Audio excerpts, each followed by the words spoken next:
Salut tout le monde, je vous retrouve pour qu'on débriefe Paris Tour 2024.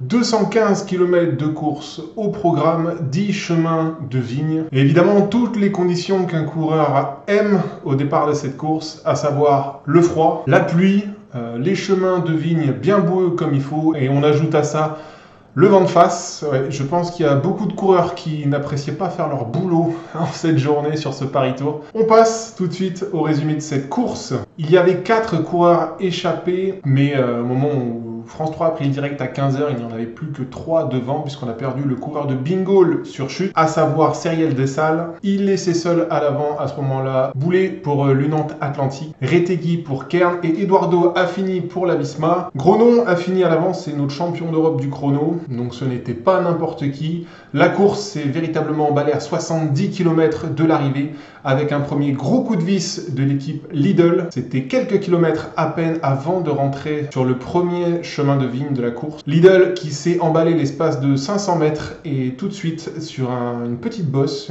vraiment un pont, rien du tout, véritablement. Et Pedersen est parti tout de suite à l'attaque. On parle de Mats Pedersen quand même. Donc ce move était très surprenant de la part du leader de la Lidl, le Danois, qui emmène avec lui, mais pour seulement un temps, Pascal Ackermann. Le peloton tarde à réagir. On peut imaginer que dans des équipes comme Alpecin ou Lotto, on a pensé que Mats Pedersen n'était pas dangereux, ou en tout cas que le Danois partait de trop loin pour que ça soit une menace quelconque, et pour Philipsen et pour Arnaud Delis. Quelques kilomètres après, on rentre sur le premier chemin de vigne, le chemin de Limeray. Et regardez l'état de la route, c'est boueux, c'est très glissant, la route est détrempée. Un chemin de vigne, c'est de la terre et de l'herbe, alors imaginez sous la pluie le bazar que c'est sous les roues des coureurs, ça a été un enfer. Les 3 échappés ont à ce moment-là 1 minute 40 d'avance sur le peloton et un petit peu moins sur Mats Pedersen qui vient de sortir. 5-6 km plus loin, à 60 km de l'arrivée, on entre sur le deuxième chemin de vigne de la journée. Le peloton aura pris son temps avant de mettre en route derrière Mats Pedersen. C'est la Lotto pour Arnaud Delis et Alpecin pour Jasper Philipsen qui vont faire la chasse au Pedersen. Et ça va véritablement s'organiser à la sortie de ce deuxième secteur. On a à ce moment-là 8-9 km de transition avant d'aller chercher le troisième chemin de vigne de la journée. C'est le bon moment pour s'organiser. Il ne faut pas trop laisser d'avance à Mats Pedersen qui, même s'il est parti de loin, est une menace à prendre très au sérieux. Mats Pedersen qui va faire la jonction avant de rentrer sur le troisième secteur avec les 3 hommes de tête. Et évidemment, on s'en doutait, les 3 hommes de tête ne vont pas collaborer avec Pedersen qui va devoir faire tous les efforts du monde en tête de course pour creuser l'écart avec le peloton. On note quand même que Mats Pedersen a pris 10 minutes d'avance sur ce même peloton à 55 km de l'arrivée, c'est pas rien. À 51 km de l'arrivée, on rentre sur le troisième secteur. Juste avant, on a perdu les 2 échappés, Boulet et Retegui. Il y avait une petite bosse avant ce troisième secteur et les 2 hommes n'ont pas su suivre Mats Pedersen et Eduardo Affini. On constate quand même que le peloton s'est rapproché à une trentaine de secondes du Danois et de l'Italien. 4e secteur à 46 bornes de l'arrivée. L'écart aussi toujours autour d'une trentaine de secondes. Ce qu'on peut constater dans le peloton derrière, c'est que l'élastique se tend très fort. Alors ça ne casse pas à ce moment-là de la course, mais on voit bien que Philipsen et Arnaud Delis sont quand même de plus en plus esselés, qu'il y a de moins en moins d'équipiers pour faire la chasse à Mats Pedersen. L'attaque du Danois aura eu au moins le mérite d'user les adversaires de la Lidl. Ici, on rentre sur le secteur 6 de la course, le 5e chemin de vigne.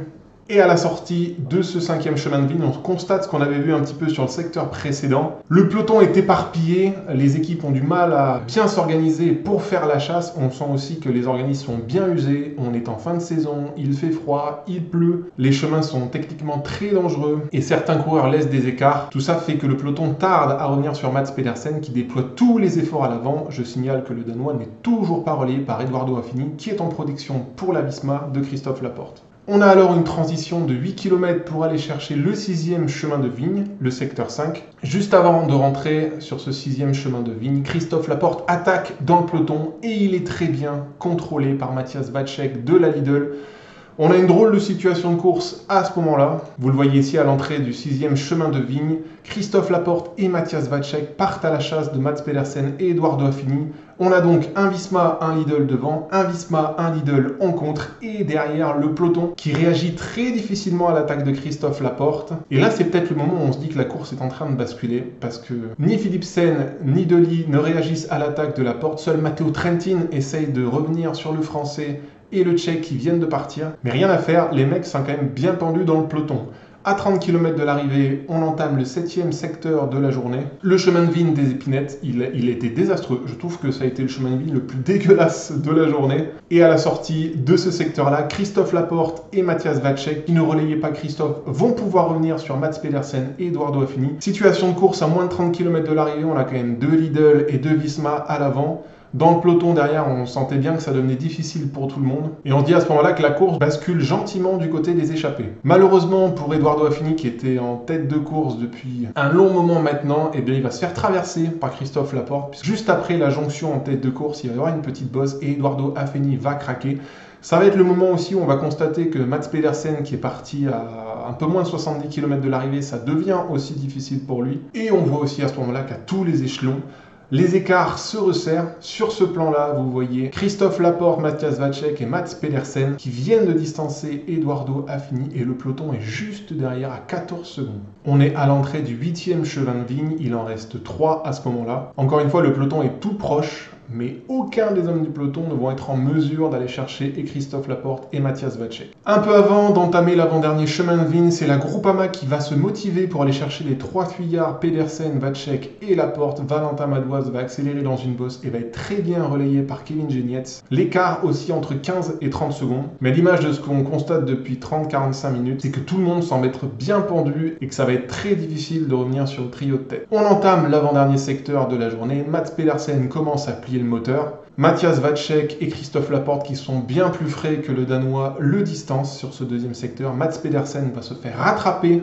à la sortie de ce secteur 2 et il va finir complètement cuit ce Paris-Tour. Mais quelle course de Mats Pedersen qui a enclenché très loin de l'arrivée à 70 bornes, et c'est certainement le travail de Mats Pedersen qui a usé toute la concurrence derrière et qui a permis à Matthias Vacek de pouvoir disputer la victoire à Tours. Mais on n'y est pas encore. À 13 km 800, on entame enfin le dernier chemin de vigne de la journée. Le peloton est désormais à plus d'une trentaine de secondes et ce que l'on peut constater dans le peloton, c'est que ça semble faire rideau. Les contre-attaquants sont très bien contrôlés par les coureurs de la Lidl qui font le jeu d'équipe jusqu'au bout pour Matthias Vacek et ça va devenir quasiment mission impossible pour ce groupe de contre-attaquants.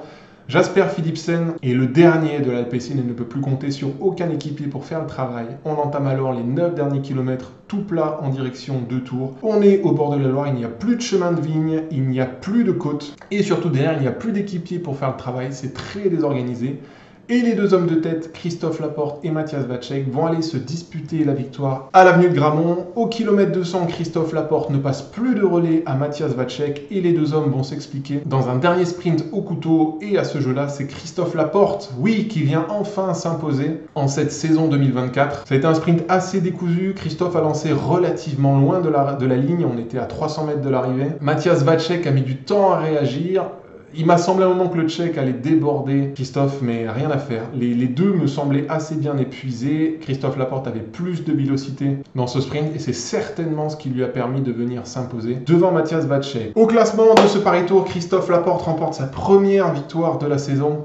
Saison 2024 très compliquée pour le Français. Il devance Vacek, qui lui, à un très jeune âge, 22 ans, enchaîne les deuxièmes places en cette fin de saison. Je crois que c'était 2 deuxièmes places sur la Vuelta, une deuxième place au championnat du monde espoir la semaine dernière, et maintenant une deuxième place sur Paris-Tour. Faut espérer pour ce jeune coureur qu'il puisse transformer à l'avenir le plomb en or, parce qu'il tourne autour, mais vu le moteur du garçon, ça devrait commencer à cartonner sévère dans les saisons à venir. Le peloton derrière est réglé par Jasper Philipsen, bien esselé chez Alpecin dans ce final. Le Belge était quand même très rapide et vient encore chercher une place d'honneur en cette fin de saison.